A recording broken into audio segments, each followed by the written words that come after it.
We continue our story on Operation Breakdown, and this episode is going to change just a little bit, but again, most of the episodes are anyway. Now, you see, we have Breakdown and Bulkhead doing the same thing that they did in the original. Bulkhead fights Breakdown, Breakdown beats Bulkhead. Pretty simple. Everything goes the same. However, Mirage is actually a part of the group that accompanies to search for Breakdown, and with Mirage is more stealth-like abilities and his more observation skills, the Autobots are able to spot the bomb before they even reach the area. So they don't go in. But at the base, we have Sideswipe, Warpath, and Sunstreaker trying to convince Bulkhead to go ahead and fight Breakdown, or at least get him back so they can fight him. And this is where Sunstreaker's like, me personally, if I found out my op was captured and he just beat me too, I wouldn't let that slide. Me personally, I would have saved him just so I could beat him later. And so this is where Warpath, Sunstreaker go with Bulkhead while Sideswipe maintains the, communications and space bridge and stuff like that back at the base. Now, question, what is Mech going to do? Absolutely nothing. Warpath is likely petty enough to go into a tank off with one of their tanks. And we know good and well that's not going to work well. And Sunstreaker, again, is now more distasteful, or at least, more disgusted with humans because of what they just did. I mean, even though it's a Decepticon, it's still a Cybertronian at the end of the day. So him, being disgusted by Mech is absolutely shown and just distasteful. But at the end of the episode here, Starscream does tell them to engage with the Autobots. However, he takes a second look and looks a bit more carefully. He knew Sideswipe and Sunstreaker were there, but he freezes and looks on in fear when he sees Warpath. And Warpath, seeing this, decides to play with it. He's like, come on, Starscream. You know what I can do. Try it. Please, I'm begging you, try it. Just give me a reason to blast you all into oblivion. Come on now, Starscream. Where's all that bravado you had? To which Sunstreaker's like, it's absolutely crazy that you just came here to rescue your partner, but you're not even going to follow through. Same old Starscream, same old cowardly rat. And this is where Starscream simply grits his teeth and simply tells the Decepticons to peacefully retreat, as again, he knows good and well what would happen if he caused any ruckus at that point. And at the end of the episode, pretty much goes the same, with Optimus congratulating not only Bulkhead for likely swallowing his pride and going to rescue Breakdown, but with Sunstreaker and Warpath for also helping them out. Keep in mind, this does mean a couple episodes do happen where Megatron is revived, but again, I did skip those simply because there is no point, and Sunstreaker and Sideswipe really don't add anything, so those episodes kind of do go the same. However, Megatron is a little bit angry at the fact that, the Autobots have more firepower. They have, no pun intended, they have a literal tank. And Starscream simply states, if only had Skyquake obeyed him and came back to the ship, maybe this wouldn't have happened. And this is where Makeshift actually chimes in. Perhaps we can still use Skyquake. Maybe I could be of service. And to which Starscream and the rest of the Decepticons look at him like, what? Wait a minute. That's actually a good idea. Using Skyquake's own body, giving you his strength, durability, and firepower, we actually could add him to the cause. To which Knockout simply states, well, yes, that is actually a pretty good idea. We kind of should have tried this earlier. If only we had 100 makeshifts. And so, this is where Soundwave simply shows the schematics for Skyquake and, plugs it into him. And you might be asking yourselves here, Legendary, wouldn't this be dishonorable, and would Dreadwing absolutely, actually approve of this? Now, while we are a couple episodes ahead before Dreadwing even shows up, I don't see it as dishonorable as resurrecting him from the dead, which still happens here. But this is basically Megatron making use of the shape-shifting abilities and the added benefits that come with it from Makeshift. Keep in mind, when Makeshift took Wheeljack's body, he had everything about him. Strength, speed, durability, and his skill. So adding Skyquake this kind of makes Makeshift the third or second strongest Decepticon on the bridge. I mean, you got Quake and Breakdown there, so I think Quake would definitely be stronger because he is a Berserker class. But nevertheless, Knockout does ask Makeshift how does he feel, and Makeshift simply states, far more powerful than he had expected.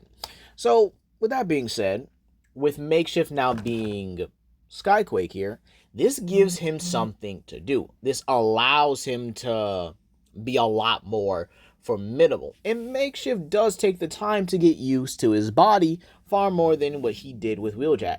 But nevertheless, on to the next episode. This one being Rock Bottom. This episode plays out significantly different. And, well, a lot of things happen the same. Miko runs into the cave like an idiot, and Sunstreaker rolls his eyes and looks at Bulkhead saying, they don't get into trouble, huh? To which he's like, yeah, fair point.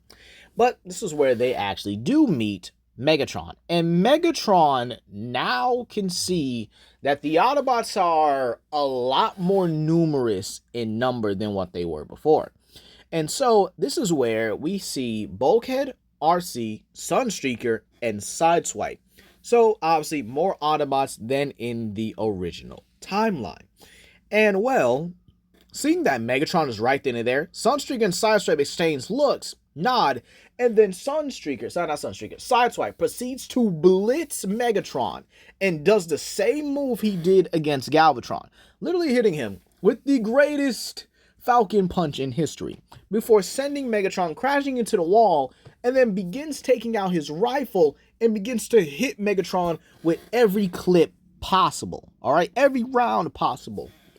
This is when Sunstreaker then launches his solar missiles right at Megatron. They bombard him immediately. And keep in mind, before Starscream could try to escape, Bulkhead kind of just grabs him by his back and holds him there saying, yeah, I wouldn't try that if I were you. And so Megatron now has to fight back and utilize his fusion cannon, but Sunstreaker and Sideswipe close the distance immediately. Again, showing that not only are they in sync, they have a very high battle intelligence as well. And this is where they actually begin to tag team Megatron. And then RC joins in, actually blasting Megatron at the appropriate times. And so Megatron, seeing that he's not only on the losing foot, but is actually getting pressed, and in all honesty, thinks it would be very, very distasteful for him to die by these Autobots, is actually the one to bring down the cave around them and actually flees, abandoning Starscream completely. The irony and the hypocrisy at the same time. And so, Sunstreaker simply notes, well, that sucked. Thought we actually could kill him and get an edge in this war. To which Bulkhead simply states, well, don't beat up yourself too much. Megatron's always been difficult to kill. We thought he was dead originally, remember? To which Sunstreaker's like, yeah, that's fair, but what about him? To which Starscream's like, well, I could be of use to you guys. I mean, I don't, I could easily help you guys, get the upper hand on Megatron. To which Sunstreaker simply states, really? Because last time I checked, you usually lie and deceive, Decepticon. To which Starscream's like, what? No. I understand how, powerful you guys are. Please, just allow me to prove myself. To which Sideswipe is like, all right, well, this is your one and only opportunity to do so. So he pretty much cocks his gun and simply states, why don't we just cuff him real quick? And so Starscream is handcuffed and dragged back to the Autobot base. So this is where we head to Decepticon Warship. You might say, wait a minute, why aren't you talking about Metal Attraction?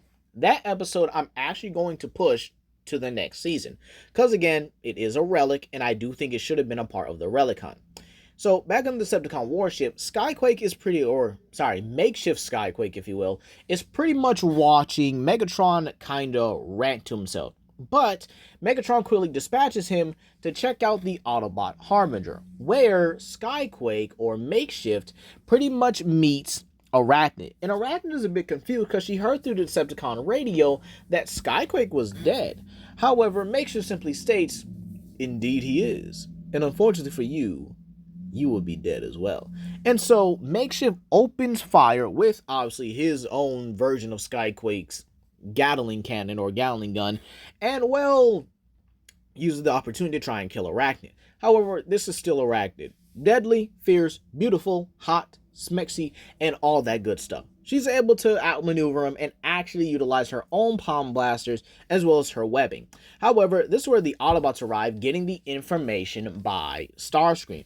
And this is where Warpath, Mirage, Sunstreaker, and RC are the ones to basically go. And honestly, they actually do watch the fight for a good minute. And Warp was like, wait a minute, is that Skyquake? There's no way. I thought he was dead. And who's he fighting? Another Decepticon? To which RC prepares her wrist base and states, that's Arachnid. She's got a personal history with her.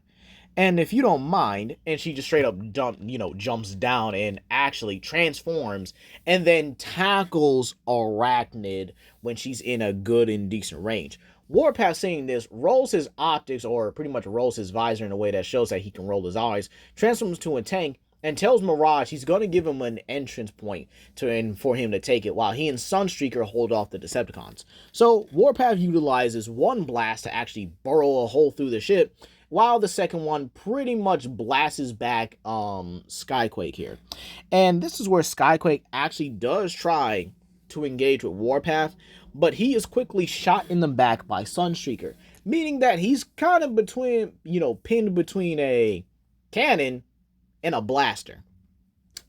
Not the best predicament if you ask me. And again, Warpath pretty much simply states he can leave now, or they both can blow him to smithereens. He doesn't care. He doesn't mind killing him a second time. Meanwhile, back in the Decepticon warship, this is where Mirage actually begins hacking the files on the Harbinger and actually discovers that the ship was seemingly torn in half and that there is another location.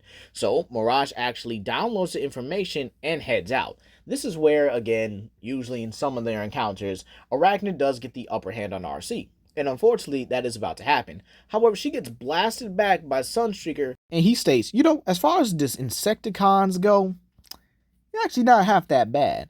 And to which Arachnid simply does kind of, I guess you could say, go with the flirtatious banner, and she simply states that you Autobots are massively annoying.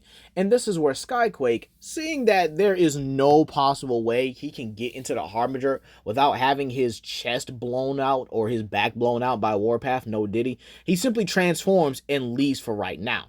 However, Mirage comes out the hole stating that he's got all the information they need on the Harbinger. However, his positioning is not good. He's directly behind Arachnid, who simply states, good to know. And she webs him up, jumps behind him, and holds Mirage as a hostage, simply stating, if you follow me, I will be cutting out and carving out his spark, and transforms and flees. This is where Warpath feels ultimately upset that not only was his best friend taken, but the information of the Harbinger is gone as well.